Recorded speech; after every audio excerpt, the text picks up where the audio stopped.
Hi kittens, I'm Julie Savone, psychedelic facilitator, integration expert, and your guide for this wild ride, the Inner Trip, 365 days with plant medicine. I've helped hundreds of people use plant medicine, primarily psilocybin, to heal, expand, and step into their next level. But this year, I'm taking it even deeper. For the next 365 days, I'm bringing you with me. I'll be microdosing, journeying, integrating, and exploring what it really means to live a limitless life, with plant medicine as a tool, not a crutch. So if you're ready to feel more alive, more clear, more limitless, and you're down to do it with mushrooms and a little bit of sass, you're in the right place. Let's take the inner trip.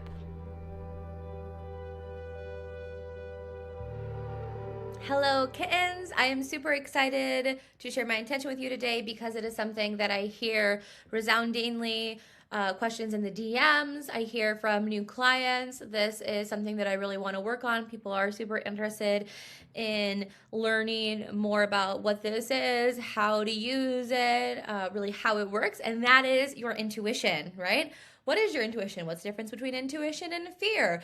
How am I receiving this communication from my intuition? How do I learn how to follow it? How can microdosing help with my intuition? And, for the last few weeks, we've been having some really awesome discussions, whether we think about talking to Rachel about learning what to do and how to figure out that you are maybe on someone else's path. You are doing things that maybe sounded fun or exciting when you saw them as goals to put on your vision board, but ultimately were big misalignments or going about them in a way that didn't feel good for you, didn't honor your life. I heard James Clear on Atomic Habits talk about this, where he said most people create their life to fit in their business and within their business goals. And the way he has it, the way he thinks it's most enjoyable is to look at how you want your life to look and to build your business around that, right? So, he is a prolific writer. He talked about all of the newsletters he wrote that, took him 20 to 40 hours, a newsletter for 3 years before he ever wrote Atomic Habits, right? A prolific writer. And so he has all these big projects. And I say that because he was someone who, even though he had huge goals, huge projects, he did not sacrifice his life to make those things happen. Instead, he built his business and his goals to fit within his life. And what I see overwhelmingly from entrepreneurs, people I work with, coaches I've invested with, after you kind of get a peek behind the hood as they open up and share more about themselves, is that so many people have reached goals and created impact in a way that has sacrificed different aspects of their life, their health, their relationships, their sanity. And it doesn't have to be that way. And if James Clear, Atomic Habits is one of the best-selling books of all time. If he didn't have to do it that way, you sure don't have to do it that way.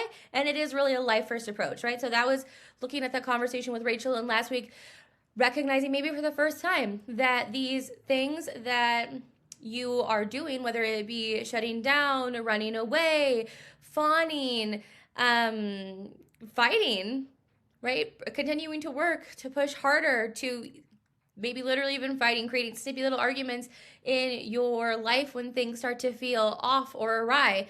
These are all examples and signs of nervous system dysregulation. Maybe realizing for the first time that you're not lazy, that these are not moral deficits or failures, but these are strategies that your nervous system has to cope. And then this week, talking about our intuition. These are all topics. These are all things that we are going to be working on, looking at, and getting to the deepest level of understanding and mastery inside of my new group experience, Limitless Women. Limitless Women is for big-hearted leaders ready to live in their zone of genius through nervous system rewiring, strategic support, and psychedelics. It is a 10-woman incubator that is going to take you through the Integrate to Elevate framework, which I may share next week, so that you can not only reach the goals you want, but to do it in a way that feels really good to you without burning out, without pushing, with this life first, values first approach, obviously using microdosing as a tool.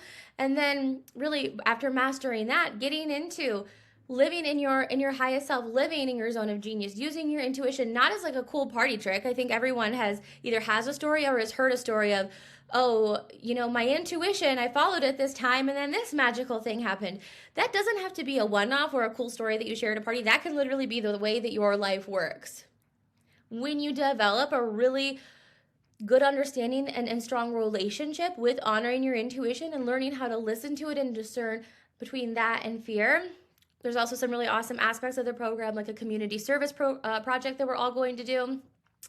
I'm going to be bringing in guest experts along with my hot seat coaching and my Q&A sessions. I'm going to bring in someone who's going to help you write your keynote. I'm going to bring in my wealth management officer who looks at business as an all systems approach and integrates everything from bookkeeping to investments, etc., all in one place. So one person is on your whole financial team and overlooking that. And then we're going to have something that I don't know anyone else doing, which is a month of integration in the middle of the program. Because for most programs, it's like, oh my God, I'm drinking out of a fire hose this whole time. And then you get to the end of it and there's no more support, there's no more group, etc. And you're just like, what am I doing with all these pieces that are scattered all over, right? We have a month to play Legos and put all the pieces together, and then another month after to receive that support to close the gaps, to feel really grounded and sure in the process. And so this is for women earning 30 to 50K months. They feel like maybe they're stuck at a certain level of the video game of life. They just can't get past it. They see themselves shutting down. They've fallen out of love in their business. They're starting to get into these patterns of like, why isn't this working? What am I doing wrong, right? And just chasing after whatever their coach or what someone else in their in their field or with a certain level of success, what they're doing next. So this is about really coming back to yourself, to again your zone of genius, to your goals. And this is an incubator that we're going to be starting in February. So there is the landing page linked down below. You can DM me the word limitless on Instagram for more information. And to have a conversation to see if this is the right fit for you. But it is 10 women only, so that everyone can have the highest level of that support for me as we create, again, a life that works really well for you. Because as Rachel said, there are certainly tenets of business, right? There are certain tenets of launching, tenets of building a funnel, tenets of sales and content. But what no one is doing is helping you find the way that works for you. And that is my mission. That is what I'm going to be doing with the group of women inside of Limitless Women, and what they're going to be doing and sharing with each other as well, because there will be the opportunity for teach backs for the women to share their zones of genius, because life is really a holistic mission. We can have business success, but if we don't have our health, then what is it? But if we don't have our relationships, then what is it? Etc. So looking at all these women and their zones of genius as well. I'm really excited for that. Again, you can find more information in the caption below. So let's get into intuition. So, as I said before, intuition is not just a party trick. Intuition is something that is, I believe, the most important life tool. Most potent and most important life, business, relationship, everything. It is that inner sense of knowing. And when I think about intuition, I believe it is one thing that takes on many names. It can be your connection to a higher consciousness, your connection to like the version of your highest self, right? Because your versions of self and consciousness and awareness exist on a spectrum. And your highest self is that place of highest consciousness that always lives in flow, in a state of love, and a state of openness and receptivity. It is our connection to a higher power, whether we think about Christ consciousness, whether we think about messages from God, etc. Like our intuition is our channel to that, and is always available to us, but sometimes it gets overridden. And I want to say at the beginning, if you're like, I feel like I've been living in a lot of nervous system dysfunction. If you listened to that episode from last week and thought to yourself, okay, I clearly have some dysfunction, maybe you realize that there's more dysfunction that you had fully realized. In your nervous system, a little bit more distressed, you're living in a more constant state of distress than regulation, it can be really hard to listen to your intuition or to even know that it's there, that it exists, because when our amygdala is in charge, your amygdala is loud. It is a very small part of your brain, but when it's turned on, like it is on. And like I said, no good decisions come from us trying to move in a state of fight, flight, freeze, or fawn. Obviously, life-saving decisions. So yes, if we are truly in a physical danger that could occur, then we want our amygdala to be loud. We want to fight, flight, freeze, or fawn, whatever is appropriate and most likely to save our lives, our body, that corporal survival piece. But for the most part, in modern society, when our nervous system is activated and our amygdala is on and is really loud, that is not the place to try to make a decision, right? It's like, don't make a decision when you're angry. Don't say things in anger, because they're not going to be the same things that you would have said when you had down-regulated a little bit, got back into your heart, got back into your prefrontal cortex, and made a decision from there. So that's all to say, if you, in the last episode, recognized a lot of nervous system stuff going on for you, then it's probably safe to say that you either don't know that your intuition is there, you have a really hard time hearing her, and you're also really struggling to discern intuition from fear. Which, one thing I just want to say at the jump is, intuition is a really clean, peaceful statement. It's like when I was learning about sales calls, and I was getting started coaching like 6 years ago. My coach said, when you say the number, right, the price for your service, whatever it is, it should come out as neutral as pass the salt. Like, hey, I'm eating dinner. Hey, can you pass the salt? Like, hey, that'll be $1,000. Like same level of neutrality. And I really like that, because I like to come back to it for your intuition. Like, when my intuition speaks to me, it is pass the salt. It is not like, can you please pass the salt? Or like, oh my God, pass the salt. It's neither of those. I am neither like about to have my tummy drop out of my butt or to like freak, the F out. It's neither. It's calm, it's grounded. And one of the best ways to describe this is, for a long time, I knew that San Diego, California in general was not my like forever home. It's not where I felt grounded. It's not where I felt safe, not safe in like something bad is gonna happen to me, but just like safe in a sense of being grounded, more tethered, right? Like a home base. So I had done this for a long time. And I had gone to different places. I had gone to Colorado, I had gone to Montana, I thought about New York, thought about Texas, where one of my best friends live. And I went to all these places and I was like, nope. And then one day I was in my kitchen in San Diego. I think I was eating something. I think I just microdosed and I was eating something. And Kansas City popped in.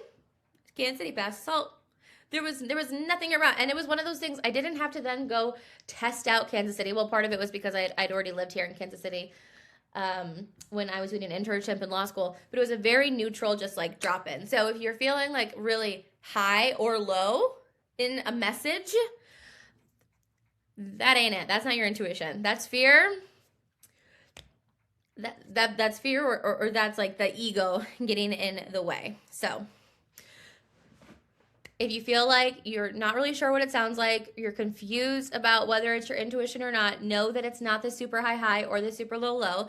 And let's talk about how we really start to like discern and work with your intuition. One thing that I want to say from the jump is that human design is a great way to learn pretty clearly what one of like your strongest sort of decision-making tools or capabilities is. So I'm a splenic projector. For a splenic projector, it's not the same thing as like trust your gut, like this kind of like boom in your tummy, right? But for me, it's a very like clear, like a non-emotional, instantaneous splenic projectors. It's a much quicker like response to an invitation or a decision that's like a yes or a no, a do this, a do that, etc. Right? So when I learned that about myself, that was really helpful, because I don't need to sit and perseverate on things. I don't need to kind of munch on things. Like I might say that I do, but really that's just delaying the thing that I knew in the beginning, versus an emotional authority in human design. And my EA is an emotional authority.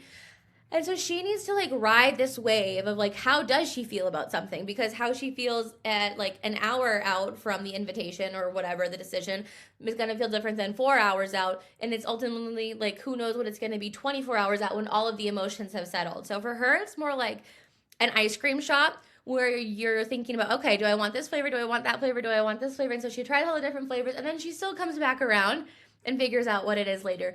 Versus I walk into the ice cream shop and I'm like, cake better. Boom, thank you. And I walk out, right? And one is not better or worse. It's just how I am programmed. When we think about, body types, endomorphic, ectomorphic, one's not better or worse. They are just different. We are all truly built different, and human design is a great way to reflect that. So I would go, like, you can get a free human design chart. I would go do that.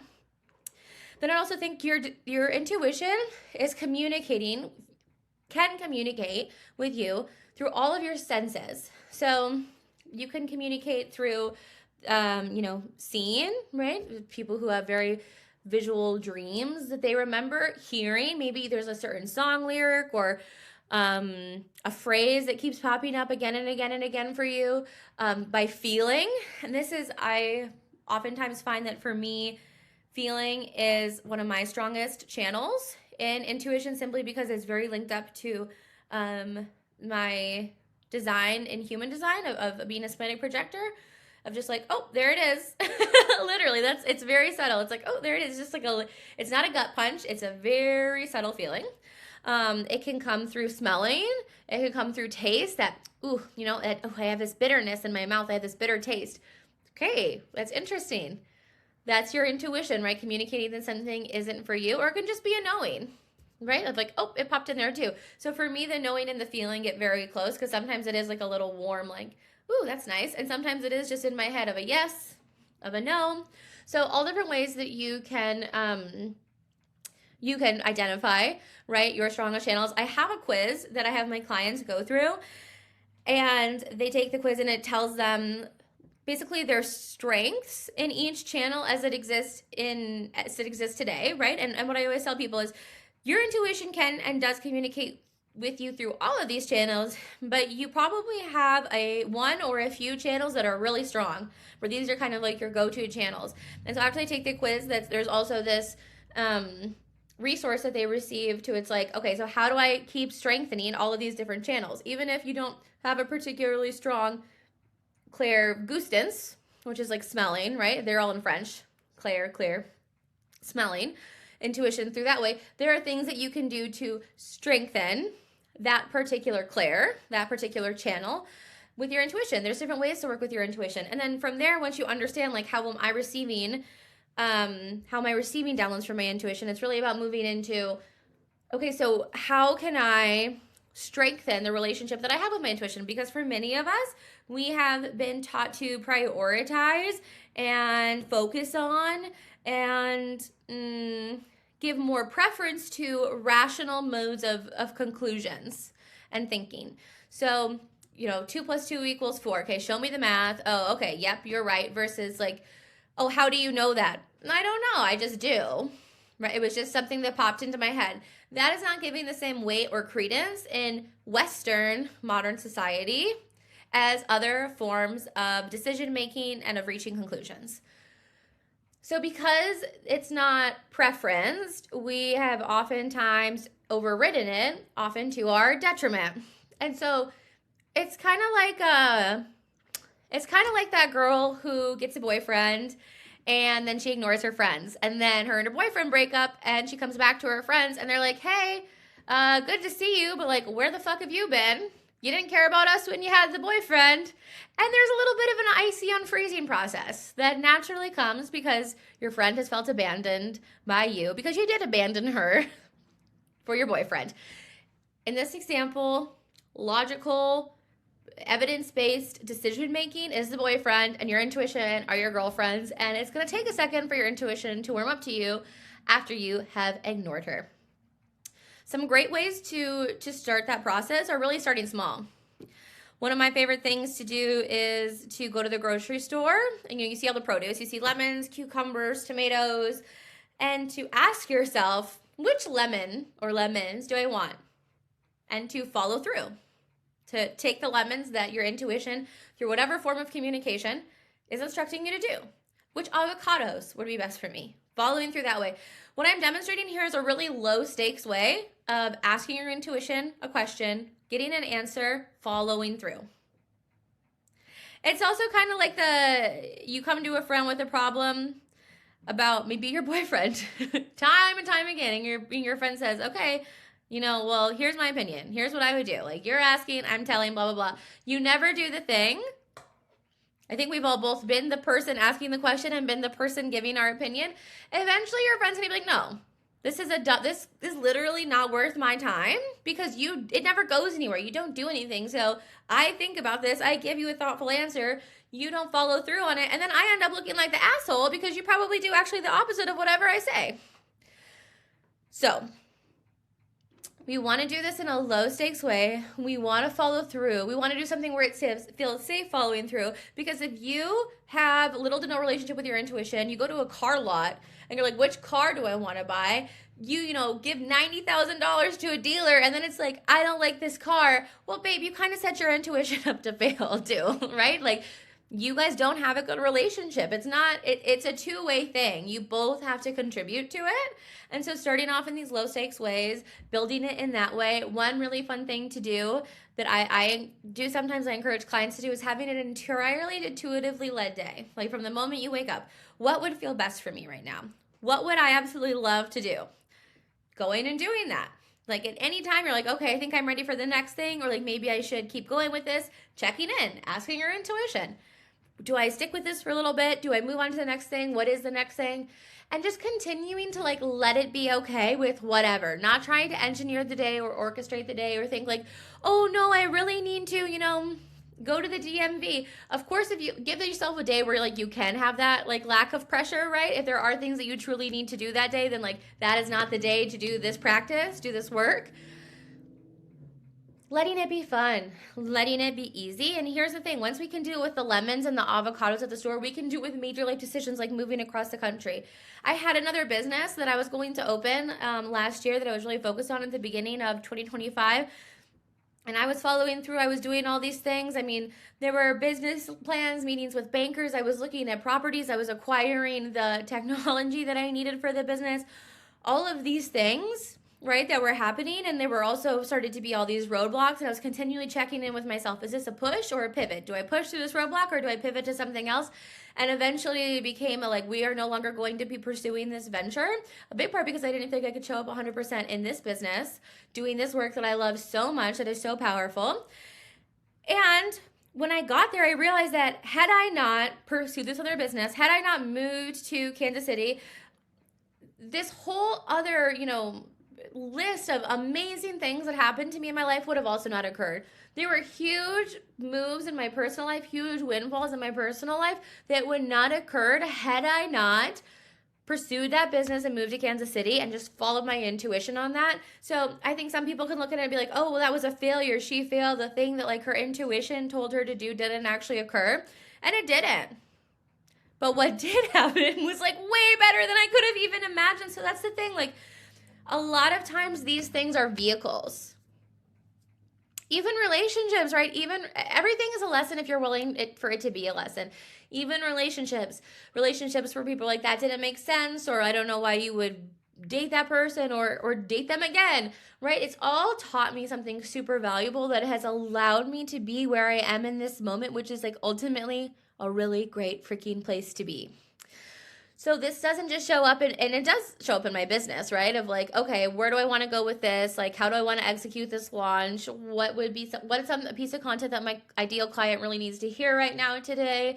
My intuition, I've let someone override my intuition, and I haven't really talked too much about this, about discovery calls for my retreats, and I ended up having my first ever very difficult client issue. Thankfully, it didn't happen at a retreat. It happened after the retreat. But ultimately, my coach at the time was you don't need to do discovery calls. And I had let other people had told me that. And I had been very firm in saying, no, I do need them. I don't know what it was about this coach that I let her kind of tell me otherwise. But I did. And it ended up being just terrible. Right? So what do I know now? I do discovery calls before all my retreats and before all my really, one-to-one work, because it's super important to me that people they're the right fit for this work and for the group ultimately. So super important. Yes, I let it guide me in my business. Yes, I let it guide me in my personal life. And I will say, when it comes to psychedelics, this had been one of the biggest messages that I had received in my plant medicine ceremonies with psilocybin, with ayahuasca, and a couple years ago. Wow, I guess it was almost 2 years ago during an ayahuasca ceremony. One of my biggest messages was we want you to live by your intuition. We've been saying this like in all these ceremonies. Like you go to ceremony, we tell you, hey, your intuition is really important. Like it's so potent, it's so powerful. Listen to it, live by it. And then you come back and you want a new message, but you haven't integrated the message from before. Even though my specialty is integration, right? Like I still have my own gaps. So I started following it. And am I 100% intuitively led at this point? No, but I would say I'm about 90. And like, my God, as my life shifted and changed and improved in all the best ways that I could not rationally explain because I follow my intuition.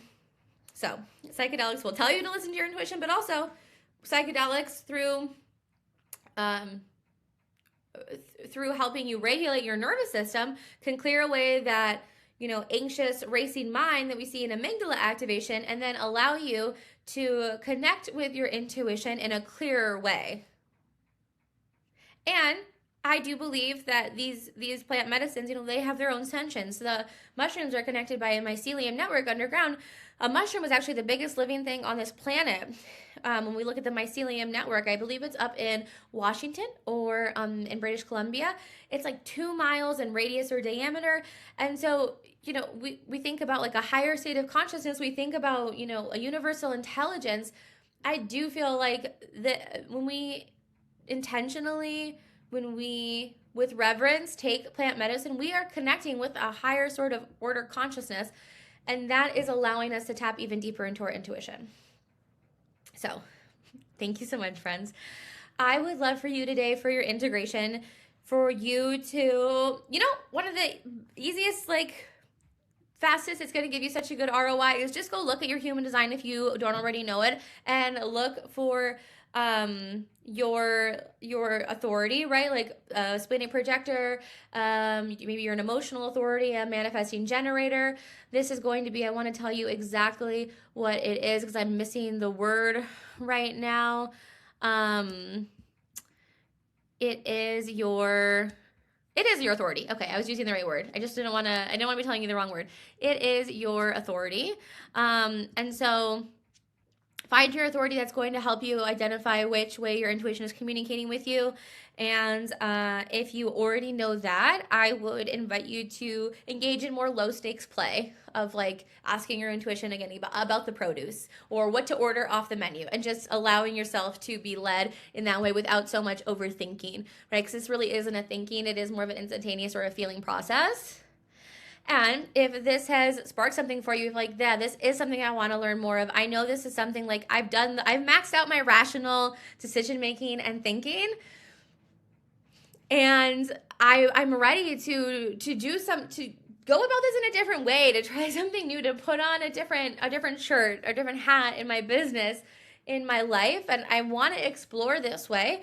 Then DM me Limitless on Instagram. Check out the landing page down below, linked in the show notes. This is the way that you create long-term sustainable success that you can actually enjoy. You deserve to enjoy the journey, not just the destination. And if you don't do this work, you will burn out and continue to throw good money away looking for someone to give you their version of the answer without ever discovering yours. So, until next time, kittens, love you lots.